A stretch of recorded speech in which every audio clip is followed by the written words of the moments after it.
Led the war in Ukraine are in now Chicago. Watched President Zelensky's speech this morning. WGN's Jewel Hillary live in Ukrainian Village with their reaction. Jewel? Hi, good evening, you all. Well, after watching President Zelensky's speech, members of Chicago's Ukrainian community say they are filled with pride and some sorrow as they continue to watch the ongoing siege overseas.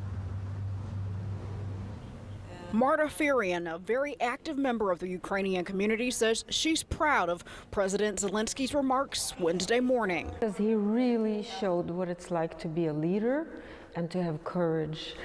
Marta, who serves as vice president of the Ukrainian Institute of Modern Art, says she's also grateful for President Biden stepping up aid to Ukraine by $800 million additional dollars to include military defense weapons. The army and the Ukrainian people are winning on the ground. This is shocking to Putin, but they cannot defend against the missiles and the bombs that are being thrown at them from the sky.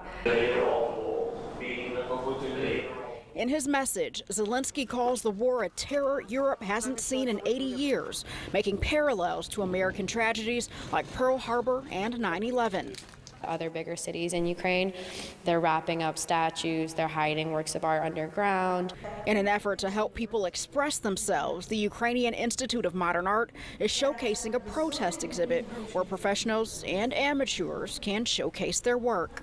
So anyone can come do it and just show how they're responding to what's going on. We are asking too if you would like to, put your work up for sale, and if those are interested and want to donate, those proceeds will go to humanitarian aid. As these ladies encourage art as a coping mechanism, peace is more important than income. Teachers and administrators at St. Nicholas Cathedral School are encouraging middle schoolers who watched Zelensky's speech and have family in Ukraine to share their feelings. There are two grandpas and one grandma there in Ukraine, and I'm scared for them.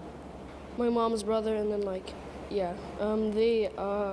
they didn't leave because they're ready to stand up for whatever it takes. Many of these students say it was important to watch Zelensky speak.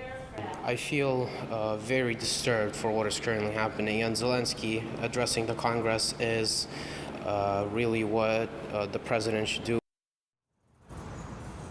Now, Marta, who we met from the Ukrainian Institute of Modern Art, says that she's extremely grateful to Illinois congressional leaders who she says have been at the forefront of helping to support aid to Ukraine. For now, reporting live in Ukrainian Village, I'm Jewel Hillary, WGN News.